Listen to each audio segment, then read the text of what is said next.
আসসালামু আলাইকুম প্রিয় বন্ধুরা, আশা করি সকলেই ভালো আছেন এবং হিন্দু ভাইদের জন্য আদাব। আজকের ভিডিওটি মূলত 18তম নিবন্ধনে যারা চূড়ান্তভাবে উত্তীর্ণ হয়েছেন তাদের জন্য। যারা 18তম নিবন্ধনে চূড়ান্তভাবে উত্তীর্ণ হয়েছেন তারা কিন্তু গণবিজ্ঞপ্তিতে আবেদন করা অলরেডি শেষ করেছেন এবং আপনাদের চূড়ান্ত সুপারিশ খুব দ্রুত সময়ের মধ্যে হয়ে যাবে। আশা করতেছি এ মাসের শেষের দিকে ইনশাল্লাহ আপনাদের চূড়ান্ত সুপারিশ করা হবে। প্রিয় বন্ধুরা, আজকের ভিডিওটি মূলত হচ্ছে কোন সাবজেক্টে কতগুলো শূন্যপদ রয়েছে এবং আবেদন কতজন করেছে। কেননা এই আবেদনের উপরেই কিন্তু নির্ভর করবে আপনার সাবজেক্টে কতজন নেবে বা আপনার শূন্যপদ কতগুলো রয়েছে। এই শূন্যপদের বিপরীতে কিন্তু আপনাদেরকে মূলত চূড়ান্তভাবে সুপারিশ করবে। আসুন দেখে নেই আপনার সাবজেক্টে কতটি শূন্যপদ রয়েছে এবং কতজন আবেদন করেছে। যারা এখনও চ্যানেলটি সাবস্ক্রাইব করেনি অবশ্যই চ্যানেলটি সাবস্ক্রাইব করবেন এবং ফেসবুক পেজটি ফলো দিবেন।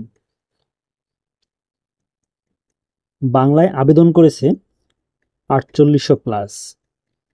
যারা বাংলায় স্কুল পর্যায়ে আবেদন করেছেন তারা কিন্তু প্রায় 4800 প্লাস আবেদন করেছে এবং শূন্যপদ রয়েছে 3750টির মতো। এটি মূলত স্কুল পর্যায়ে। এখন অনেকের প্রশ্ন যে ভাইয়া, বাংলায় কি সকলের চাকরি হবে?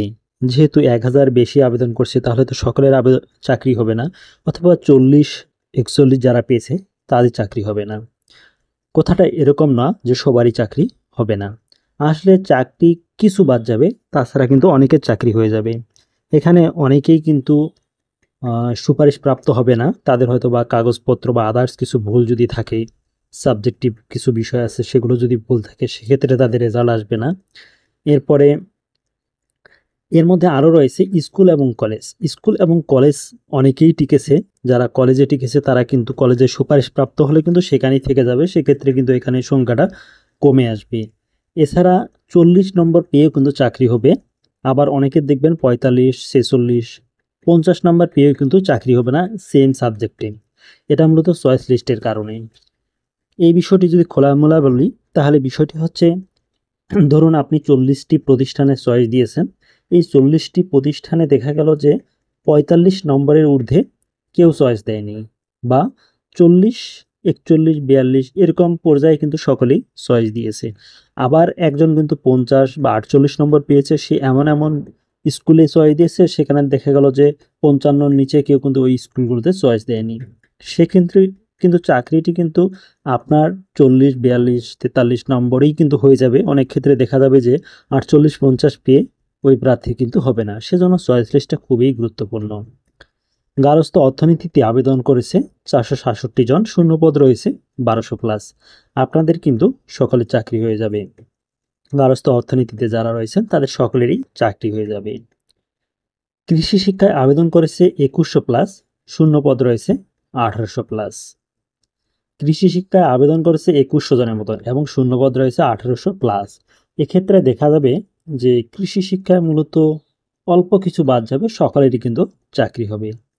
এবং চারুকলায় আবেদন করেছে 500 প্লাস, শূন্যপদ রয়েছে 9280টির মতো। চারুকলায় সকলের জব হবে, এটা আপনারা সকলেই জানেন যে চারুকলায় পদসংখ্যা কিন্তু শূন্যপদ কিন্তু অনেক রয়েছে, কিন্তু এখানে আবেদন করেছে অল্প। এখানে ভাইবা উত্তীর্ণ হয়েছে প্রায় 600 প্লাস, সেখান থেকে কিছু ফেল করেছে এবং চূড়ান্তভাবে উত্তীর্ণ হয়েছে 500 প্লাস। প্রিয় বন্ধুরা, আপনার সাবজেক্ট সম্পর্কে জানতে অবশ্যই আপনি কমেন্ট বক্সে কমেন্ট করুন। নেক্সট ভিডিওতে আপনার সাবজেক্ট সম্পর্কে আলোচনা করব। ভৌত বিজ্ঞানে মোট ভাইবা প্রার্থী ছিল 3912 জন, শূন্যপদ রয়েছে 13098টি। ভৌত বিজ্ঞানের মোট ভাইবা প্রার্থী হচ্ছে 3912 জন, শূন্যপদ রয়েছে 13098টি। তাহলে দেখেন প্রায় 3 গুণ বেশি কিন্তু শূন্যপদ রয়েছে। এজন্য ভৌত বিজ্ঞানে যারা রয়েছেন আপনাদের কিন্তু সকলের চাকরি হবে। যদি আপনি ইয়েস অপশনটি চালু রাখেন তাহলে 100% আপনার চাকরি হবে। আর যদি ইয়েস অপশন চালু না রাখেন, ভাগ্য যদি খারাপ হয় সেক্ষেত্রে কিন্তু চাকরি নাও হতে পারে। পদার্থবিজ্ঞানে মোট ভাইবা প্রার্থী ছিল 183 জন, শূন্যপদ রয়েছে 573টি। প্রিয় বন্ধুরা, আরেকটি বিষয়, এই দুটি সাবজেক্টের মূলত কতজন আবেদন করেছে এটি আমি তথ্যটি পাইনি, যে কারণে দিতে পারিনি। ইনশাল্লাহ নেক্সট ভিডিওতে যদি পাই তাহলে আমি দিয়ে দিব। আপনার সাবজেক্ট সম্পর্কে জানতে কমেন্টে আপনার সাবজেক্টের নাম ও লিখিত পরীক্ষায় প্রাপ্ত নম্বর লিখুন। দ্রুতই নেক্সট ভিডিও আসতেছে আমাদের। পরবর্তী ভিডিও পেতে চ্যানেলটি সাবস্ক্রাইব করুন ও পেজটিতে লাইক বা ফলো দিন। একটি কথা মনে রাখুন, আপনি অন্যের নামে মিথ্যে অপবাদ দিলে দিন শেষে আপনার পরিণতি করুণ হবে। সেজন্য অন্যের নামে মিথ্যে অপবাদ বা পরনিন্দা বা মুনাফিকি এগুলো থেকে আমরা দূরে থাকি। ভালো থাকুন, সুস্থ থাকুন। আসসালামু আলাইকুম ওয়া রাহমাতুল্লাহি ওয়া বারাকাতুহু।